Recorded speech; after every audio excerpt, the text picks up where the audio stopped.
Voters want what's best for America, and they also want a winner. If Democrats were really interested in boosting the American economy, even while promoting green, renewable energy while they were at it, they would jump on board with nuclear energy, like in the resolution from Congressman Byron Donalds. He's proposing it. But instead, Biden wants to focus on the extreme agenda of the Sierra Club and more losses for the American people, which is another reason candidates around the country can't trust his agenda.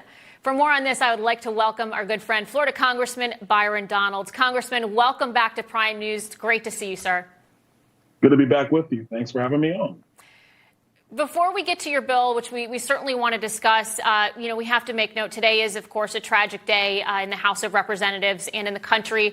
Your colleague, Indiana Congresswoman Jackie Walorski, as well as two of her staff members, Zachary Potts and Emma Thompson, they were killed in a head-on collision in Indiana. We're seeing condolences and kind words pouring in from both sides of the political aisle tonight. And I wanted to just get your thoughts on hearing this tragic news today.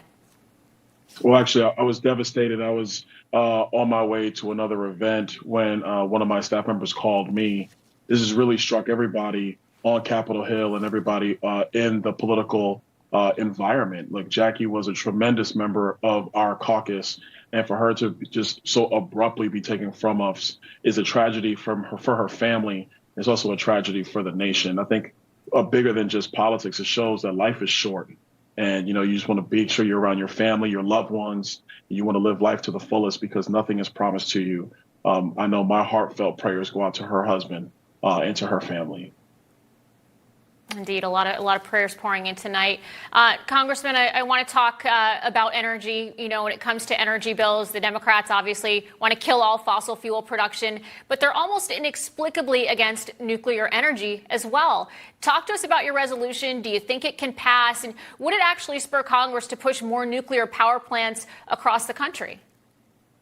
Well, first and foremost, I think if we're going to take into account even the people on the other side of the aisle's desire for actually cutting climate emissions, then you want to actually do it with energy system that's clean, that's affordable, and that's readily available. And that's nuclear power.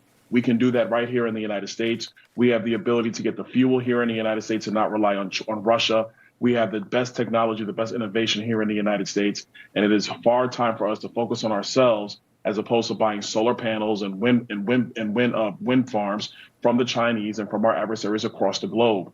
We need to be focused on domestic energy production. With nuclear power, we can expand the availability of power on our grid, lower prices for consumers, which will actually help poor families, seniors on fixed incomes all across the United States, while also securing our national security interests. Congressman, speaking of energy right now, the Biden administration are taking a victory lap on gas prices. The average right now, national average, is about $4.16, down from the national, a record high that we saw a short time ago, but still extremely high and out of reach for so many Americans that are struggling to still fill their gas tank. Your thoughts on that, as we've seen the blame game on the Putin price hike and now taking a victory lap for saying they're lowering gas prices when it's still very much out of reach?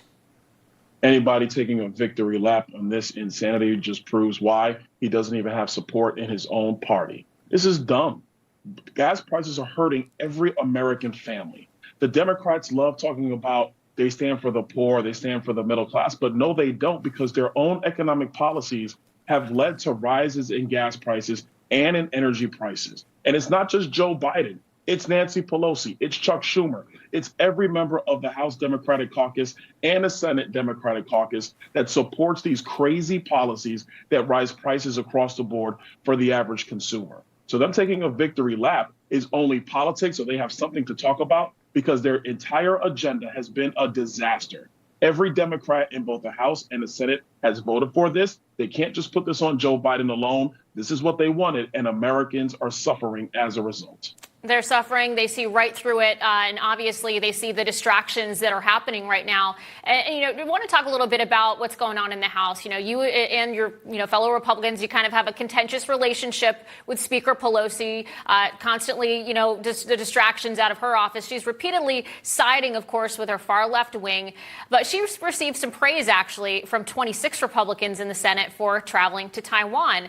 At the same time, you've got her own party distancing themselves from her decision to support Taiwan's independence. All other issues aside, Congressman, what do you think of Speaker Pelosi and what she's doing this week? Well, I think it was the right move to go to Taiwan. Listen, we have to understand that China is not our friend. And if we are going to show weakness in the face of the Communist Chinese Party, it's only going to embolden them. It's only going to embolden Xi Jinping. I think the speaker made the right decision by going to Taiwan. And we actually need to do more. We need to let the Taiwanese understand that we are going to be here and that we have a vested interest in their success and in their sovereignty. China taking over Taiwan is not in the national security interests of the United States government. She should be commended for the decision that she made. Well, Congressman Byron Donalds of the great state of Florida, it's always a pleasure to see you, and we really appreciate your time tonight. Anytime. Thanks for having me on.